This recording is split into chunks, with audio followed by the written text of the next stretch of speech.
त्यांनी एक कादंबरी लॉन्च केली आहे, सनसनाटी निर्माण करायची. टीव्हीच्या बातम्यांमध्ये सध्या कमी जागे होते, त्या बातम्यांमध्ये त्यांचा फोटो वारंवार दिसावा यासाठी स्वतःला महाभारताच्या संजयच्या बरोबरीने ज्या गोष्टी कोणीही पाहू शकत नाही, घाम कधी आला, टॅक्सीमध्ये कधी बसले, अशा गोष्टी ते करतात. या अगोदरही 2019-24 ऑक्टोबरला जेव्हा भारतीय जनता पार्टीच्या 105 जागा आणि त्यांच्या 56 जागा आल्या, त्यांच्या लक्षात आलं की आता युतीचं सरकार येत आहे, तेव्हा ही मनामध्ये बैमानी जागी जागी आणि त्यांनी सांगितलं, एक पुन्हा कथा रचली की माननीय अमितभाई शाह आमच्या घरी आले आणि घरी येऊन यांना 2.5 वर्षाचं या ठिकाणी आश्वासन दिलं, अशी कथा रचली आणि त्या कथेच्या मागे गद्दारीनी काँग्रेस सोबत ते गेले.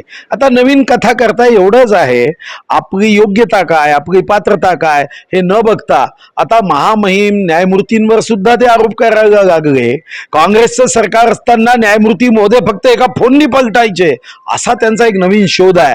हा शोध कधी जगात लागला नाही. मी तर म्हणतो सुप्रीम कोर्टाच्या आदरणीय न्यायमूर्ती महोदयांनी नोंद घ्यावी की असं पुस्तक लिहून न्याय व्यवस्थेसंदर्भात प्रश्न उपस्थित केला जात असेल तर कोणताही पुरावा नसताना अशा अर्थहीन गोष्टी घेऊन एकूणच अमृत महोत्सवी वर्षाच्या नंतर या देशाच्या लोकशाहीमध्ये असणाऱ्या महत्वपूर्ण संस्थेबद्दल जर शंका निर्माण केली जात असेल तर न्यायमूर्ती महोदयांनी आपल्या कायद्याच्या चौकटीत याची नोंद घेतलीच पाहिजे.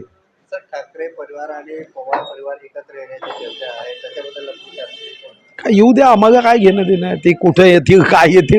237 आमदार जनतेने आशीर्वाद देऊन निवडून दिले. दिन दुर्बल शोषित पीडित अंध अपंग असहाय्य निराधार शेतकरी शेतमजूर यांची सेवा करण्यासाठी वेळ द्यायचा आहे. ते कधी एकत्र येतील, काय जेवायला कुठे एकत्र बसलेत का, कोणत्या ताटात जेवण केलं, मीठ कोणत्या बाजूला तिथं ठेवलं होतं, हे काय करायचं आहे. येऊ द्या, कुणाला एकत्र यायचं येऊ द्या. अरे आपली जनता सोबत पाहिजे, ते किती एकत्र आले हे महत्वाचं नाही, जनता आमच्या सोबत एकत्र आहे. त्याची भूमिका काय राहणार आहे, असं नेहमीच एकत्र येतात. देवेंद्रजी येतात, परवा गडकरी साहेब होते, कधी मोदी साहेब असतात, एकदा अमितभाई होते. याच्यावर काय प्रतिक्रिया असणार आहे. तुम्हाला तर कोणी एकत्रच येऊ नये असं तुम्हाला वाटत राहतं. खरं तर मंचावर कार्यक्रमाच्या निमित्ताने अनेक लोक एकत्र येतात. माननीय एकनाथ शिंदे साहेबांचा सत्कार शरद पवार साहेबांनी केला, मग काय शरद पवार साहेब एकनाथ शिंदेच्या पार्टीत जाणार आहे का. आपले प्रश्न कोणी स्टेजवर एकत्र आले म्हणजे आल्याबरोबर ते आलिंगन घेतात आणि काय एकमेकाला पक्षात घेतात असं काही असतं का. तुम्ही असं म्हणताय की देवेंद्रजी आणि शरद पवार साहेब एकत्र आलेत म्हणजे आता शरद पवार साहेब भारतीय जनता पार्टीच्या कार्यालयात येऊन भारतीय जनता पार्टीचा झेंडा हाती घेऊन देवेंद्रजीच्या पक्षात प्रवेश करणार आहे असं तुम्हाला वाटतं का. ते त्यांच्या पक्षात सुखी आहे, आम्ही आमच्या पक्षात सुखी आहे आणि जनता आमच्या सोबत सुखी आहे.